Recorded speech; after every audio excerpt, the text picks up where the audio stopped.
It's always a good idea to invest in your knitwear. But as with any investment, care and attention and maintenance is required.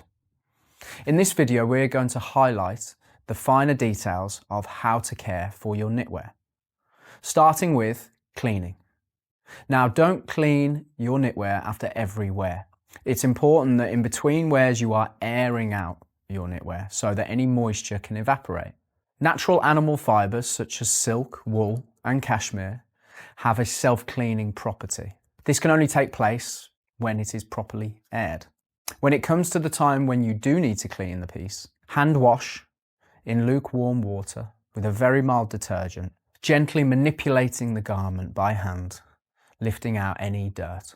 Ensure that when you're drying the piece, it's done flat so that the fibres aren't stretched by the weight of the water and misshaping the piece.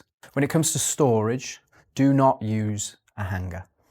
Fold the piece down in a dry, well-ventilated drawer. Hanging a garment will misshape the piece and it will lose that fit. As with any garment, you will have creasing. This can be eradicated through very light steaming, either using a steam generator or a handheld steamer. Be sure not to place the hot iron on the knitwear. As an added precaution, it's sometimes sensible to use another cloth or a muslin in between the two.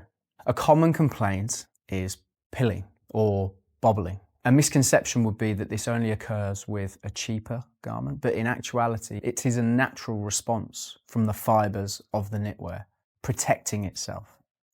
These should stop after a couple of washes, but you can speed up that process or eradicate these bobbles from the knitwear using an emery board. The arch nemesis of knitwear would be moths. Well, in actuality, not the moths, but the larvae of the moths. Moths will lay eggs within the knitwear, and the materials most at risk would be wools and cashmeres. The larvae feed on these fibres and cause holes.